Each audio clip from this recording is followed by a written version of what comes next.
저는 오늘 본문의 말씀을 가지고 붉은 암송아지의 죄와 피, 이런 제목으로 하나님 말씀을 증거하도록 하겠습니다. 민수기 19장에는 붉은 암송아지를 태운 죄를 물에 타서 뿌리는 이야기가 기록되어 있습니다. 붉은 암송아지의 죄에 대한 이야기는 신앙생활하는 가운데 중요한 이야기를 한 가지 다루고 있는데, 예수님을 믿고 구원받은 사람은 매일매일 짓는 죄를 어떻게 처리할 것인가에 대한 내용이라고 할 수 있습니다. 구원은 이중적인 측면이 있습니다. 우리가 예수님을 구주로 믿는 순간 구원을 받고 우리의 죄는 영원히 벗어나게 됩니다. 죄의 책임으로부터 벗어나게 됩니다. 결코 지옥에 떨어질 수 없는 존재가 되는데, 이것을 가리켜 칭의적 구원이라고 말합니다. 쉽게 말하면 기본 구원이라고 할 수 있죠. 예수님을 구주로 믿으면 기본 구원을 받습니다. 이 기본 구원의 기능은 사람이 죽으면 천국에 갈 것인가 지옥에 갈 것인가를 결정하는 거예요. 우리는 예수님을 믿고 세례를 받습니다. 그러니까 세례를 받는다고 예수 믿는다고 할 수는 없겠지만, 예수 믿는 사람은 세례를 받죠. 내가 진짜 예수님 믿고 세례를 받는 그 사람은 기본 구원을 받은 사람이라는 거예요. 그러나 우리의 구원은 천국 가는 기본 구원으로 끝나는 게 아니에요. 내가 예수님 믿었어요. 그리고 지금 당장 죽으면 기본 구원으로 충분해요. 그러나 우리는 예수님 믿고 구원받았음에도 불구하고 이 땅에서 수십 년을 더 살아갑니다. 예를 들어서 내가 20살에 예수님 믿었는데 100살까지 산다 그러면 80년을 이 땅에서 더 살아야 되잖아요. 우리는 천국 갈 사람들이고, 하나님께서는 우리를 의롭다고 칭해 주셨지만 우리의 삶 가운데서는 죄의 영향력으로 벗어나기 위해서 몸부림치는 성화의 과정을 거쳐 나가야 된다는 겁니다. 이것을 바로 건설 구원이라고 합니다. 이 건설 구원은 천국 가느냐 지옥 가느냐를 결정짓는 것은 아니지만, 우리가 천국에 갔을 때 얼마나 상급을 받을 것인가를 결정하는 기능을 가지고 있다는 거예요. 똑같이 예수님 믿어도 예수님 믿고 변화되지 않는 사람이 있어요. 그런 사람은 건설 구원이 조금 된 것이죠. 그런 사람은 천국에 가더라도 상급이 없습니다. 거기에 반하여서 어떤 사람은 예수님 믿고 정말 자신을 쳐서 복종시켜서 예수님의 제자다운 삶, 그리고 성령의 열매를 맺는 삶을 살아가는 사람도 있습니다. 그런 사람은 천국에 가도 큰 건설을 이룰 수 있다는 거예요. 어떤 분들은 그러죠. 난 예수님 믿었으니까 됐다. 된 게 아니에요. 이 땅의 인생은 짧습니다. 제가 예언하건대 여러분들은 앞으로 아마 아무리 오래 살아도 200살까지는 살지 못할 겁니다. 200살. 야, 최근에 저는 200살 살았다는 사람 얘기를 들어보지도 못했지만, 만약 여러분이 200살까지 산다고 한번 생각해 보세요. 오래 산 것 같잖아요. 그러나 뒤를 돌아보면 굉장히 짧습니다. 그러나 천국에서 사는 삶은 200년이 아니에요. 2000년, 2만 년, 20만 년, 200만 년, 2000만 년이 아니에요. 영원이란 말이에요. 너무나 짧은 이 인생에 모든 것을 걸기에는 우리 인생이 너무 짧아요. 성경에 보면 천국에 들어간 사람이지만 이 땅에서 죄 가운데 사는 사람이 있고, 죄와 더불어 싸우는 사람들도 있습니다. 예를 들면 다윗. 얼마나 믿음 좋은 사람입니까? 그도 밧세바와 간음을 했고 그의 남편 우리아 장군을 전쟁터에 보내서 간접 살인을 시켰던 사람입니다. 그러나 죄를 깨달았을 때 핑계대지 않았어요. 시편 32편 4절에 그의 고백이 이런 말이 나옵니다. 주의 손이 주야로 나를 누르시오니 내 진액이 빠져서 여름 가뭄에 마름같이 되었나이다. 셀라. 뭐라고요? 죄를 지었더니 행복한 게 아니더라고요. 여러분, 죄 짓고 가만히 있는데 괜찮다. 그 사람은 진짜 신앙 안 좋은 사람이에요. 우리가 신앙이 어느 정도 되면요, 죄를 짓고 나면 하나님의 손이 누르는 거예요. 죄에서 회복하고 돌아서라고. 만약에 다윗이 끝까지 회개하지 않았더라면 그의 신앙에 굉장히 큰 손실을 보았을 거예요. 그러나 하나님의 손이 그를 누르고 그가 뼈가 마르게 되었을 때에 그는 회개하고 돌았습니다. 나단 선지자의 책망을 받고 반성문을 쓴 것이 바로 시편 51편이지요. 7절을 제가 또 읽겠습니다. 우슬초로 나를 정결하게 하소서. 내가 정하리이다. 나의 죄를 씻어주소서. 내가 눈보다 희리이다. 다윗은 자기 죄를 고백하고 하나님께서 정결하게 해주시기를 간구했기 때문에 죄 씻음을 받고 하나님과 바른 관계를 유지함으로 왕으로서, 그리고 이 상급의 주인공으로서 건설 구원을 많이 이루었던 사람이었습니다. 사도 베드로는 어떻습니까? 예수님을 따라다녔죠. 그러나 예수님이 잡혀가게 됐을 때에 도망을 갑니다. 그래도 또 양심이 있어서 예수님이 신문하는 곳에 멀리서 보다가 사람들에 의해서 예수님을 3번이나 부인하고 저주하는 큰 죄를 저지르게 됩니다. 그러나 거기서 끝난 게 아니죠. 예수님이 찾아왔을 때 예수님께 사랑 고백을 하고 다시 돌아섰던 것을 보지 않습니까? 그리고 베드로가 사도행전에 보면 정말 사도로서 하나님이 기뻐하는 그런 건설 구원을 많이 이루었던 것을 보게 됩니다. 오늘 본문에 나타난 이 붉은 암송아지의 죄와 피의 교훈은 한마디로 매일매일 죄의 오염을 씻으라는 거예요. 광야 40년 동안 이스라엘 백성들은 오염되기 쉬운 환경에 늘 노출되어 있었습니다.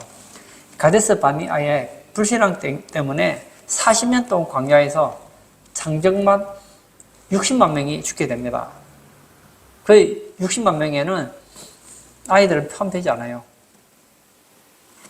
여자들은 포함되지 않아요. 그렇게 생각해 보면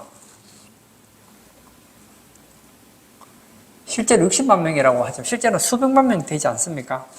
근데 여호수아와 갈렙을 제외하고 60만 명이 죽었으니까 얼마나 많은 사람이 죽은 겁니까? 아무리 적어도 평균적으로 따지면 하루에 한 40명에서 한 100명씩 죽어나간다고 볼 수 있잖아요. 여기저기서 장례를 치르고 곡하는 소리가 들립니다. 또 우리처럼 장례를 3일장, 5일장 그렇게 드리지도 못해요. 왜냐? 하늘의 구름이 움직이면 장례 놔두고 그냥 가야 되는 거예요. 그러니 이스라엘 백성들이 오염될 위험이 굉장히 높았다는 거예요. 이스라엘 백성들이 부패를 통해 오염되는 경우는 크게 4가지입니다. 19장 11절에 보면 사람의 시체를 만진 자는 이래 동안 부정하리니, 어떤 사람이 죽었어요. 그 죽은 시체에 직접 접촉하면 그 사람이 부정해집니다. 며칠 동안 부정해진다고요? 일주일 동안 부정해진대요. 2번째 14절입니다. 장막에서 사람이 죽을 때의 법은 이러하니 누구든지 그 장막에 들어가는 자와 그 장막에 있는 자가 이래 동안 부정할 것이며, 장막에 여러 사람이 살잖아요. 그 중에 한 사람이 죽었다면 시체를 만지지 않았다 할지라도 장막에 함께 있는 모든 사람은 오염되고 부정해지는 거예요. 3번째 15절입니다. 뚜껑을 열어놓고 덮지 아니한 그릇은 모두 부정하니라. 장막 안에 사람이 죽었는데 그 장막 안에 뚜껑을 덮지 않은 그릇이 있다면 뚜껑을 덮지 않은 그릇과 함께 그 내용물도 부정해진다는 거예요. 마지막 16절입니다. 누구든지 들에서 칼에 죽은 자나 시체나 사람의 뼈나 무덤을 만졌으면 이래 동안 부정하리니. 다니다 보면 나는 몰라요. 그런데 시체라든지 칼에 죽은 자라든지 뼈나 무덤을 만질 수도 있잖아요.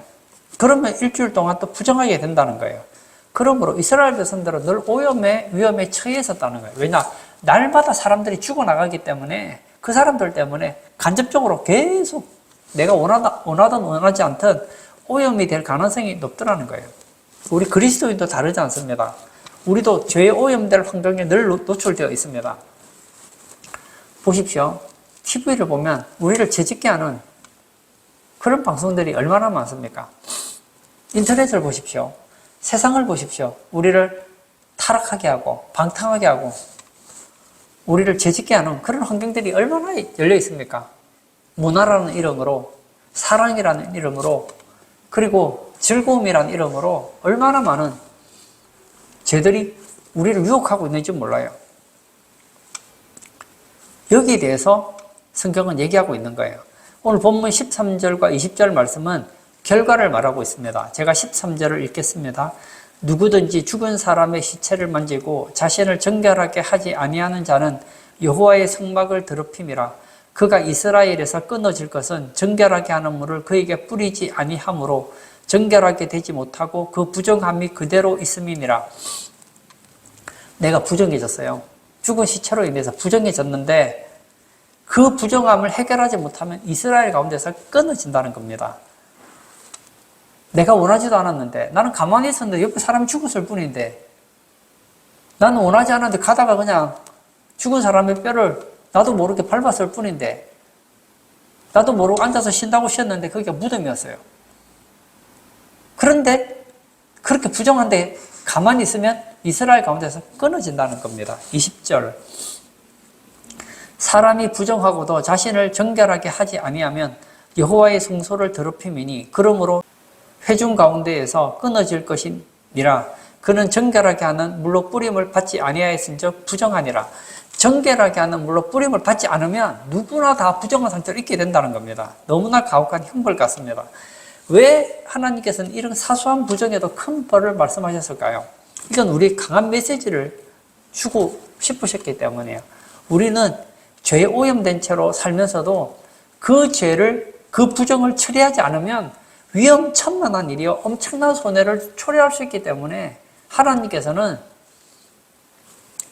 우리에게 도전하고 있는 거예요. 물론 기본 구원은 상실하지 않는다 할지라도 건설 구원에 큰 손해를 보게 된다는 것을 우리에게 가르쳐주고 있다는 거예요. 그러면 이스라엘 백성들이 시체에 접촉을 했어요. 직접 하든 간접을 하든 뭐 시체가 있는 텐트 안에 같이 있든 어쨌든 내가 오염이 됐다면 어떻게 처리해야 될까요? 그 문제를 해결하는 것이 바로 붉은 암송아지입니다. 붉은 암송아지를 태워요. 태우면 재가 나오겠죠. 그 재를 받은 후에 흐르는 물을 취해서 그 죄를 물에 타서 우슬초로 찍어서 정한 사람의 부정하게 된 사람에게 뿌리면 깨끗해진다는 거예요. 오늘 본문 한번 2절을 볼까요? 여호와께서 명령하시는 법의 규례를 이제 이르노니 이스라엘 자손에게 일러서 온전하여 흠이 없고 아직 멍에 매지 아니한 붉은 암송아지를 내게로 끌어오게 하고.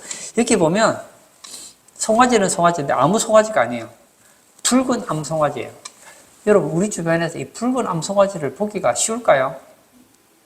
쉽지 않을 겁니다. 우리가 보고 있는 송아지는 그 붉은 암송아지는 아니에요. 근데 그 이스라엘 가운데 보면 붉은 암송아지가 더러더러 있었던 것 같아요. 그래서 하나님은 그 송아지 중에서 특별히 붉은 암송아지를 택하라고 합니다. 근데 그냥 붉은 암송아지는 또 안 돼요. 흠이 없어야 돼요. 이 붉은 암송아지에 흠이 있으면 자격 박탈.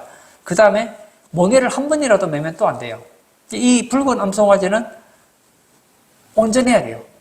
조금만 붉으면 안 돼요. 온 몸이 전체적으로 다 붉어야 되고, 그리고 흠도 없어야 되고, 상처도 없어야 되고, 그리고 아직 멍에를 매지 않은 그런 붉은 암송아지여야 된다는 거예요.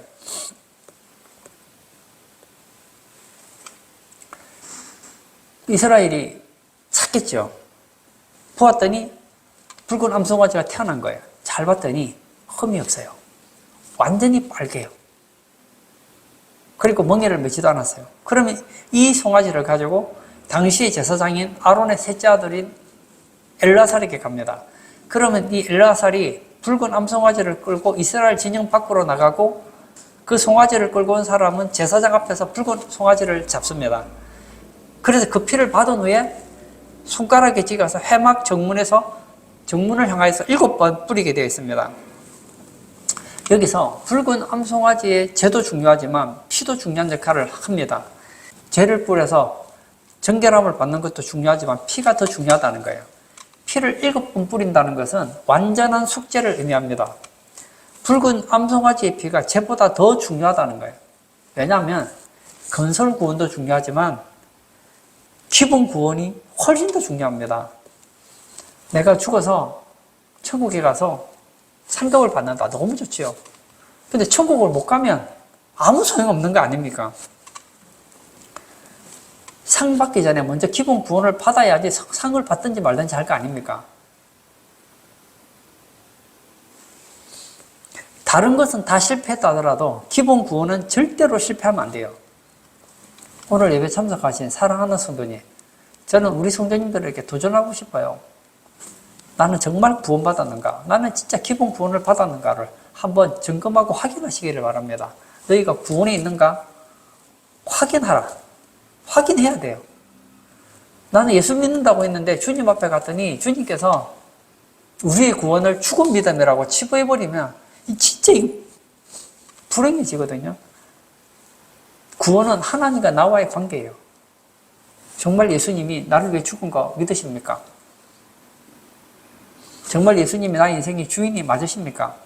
여러분은 정말 예수님을 나의 인생의 주인으로 모시고 살아가고 있습니까? 저는 묻고 싶어요.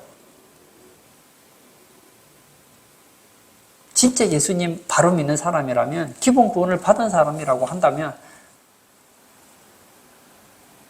거절 구원은 따라가게 돼 있는 거예요.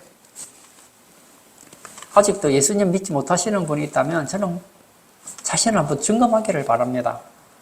교회 생활하는 거 참 좋아요. 교회 와서 선한 일 하는 거 참 좋습니다. 그러나 죽었는데 지옥 갔다. 진짜 불쌍한 사람이에요. 다른 거 몰라도 나의 구원에 있어서는 흔들리지 않아야 됩니다. 오늘날 교회 다니시는 분들 중에 구원에 확신이 없는 분들이 많아요. 내가 천국 갈지 지옥 갈지는 알아야 될 거 아니에요.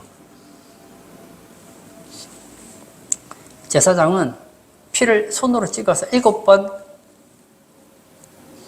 성막 정문에다가 뿌립니다. 그리고 피를 뿌린 붉은 암송아지의 고기, 가죽, 피, 똥까지 모두 불사르게 됩니다.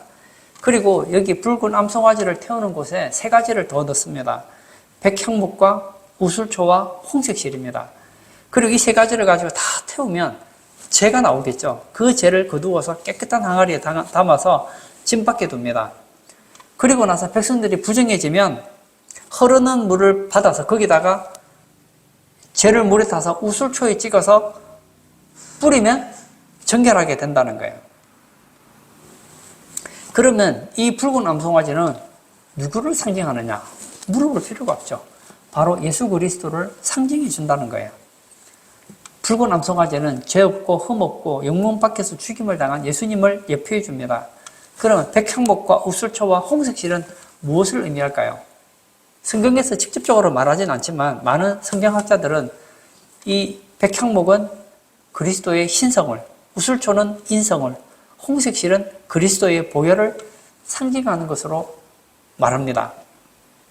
오늘 읽은 민수기 19장 굉장히 복잡해 보여도 예수 그리스도를 믿은 사람은 그 안에 있는 모든 부정함을 깨끗하게 씻어야 된다는 걸 가르쳐줘요.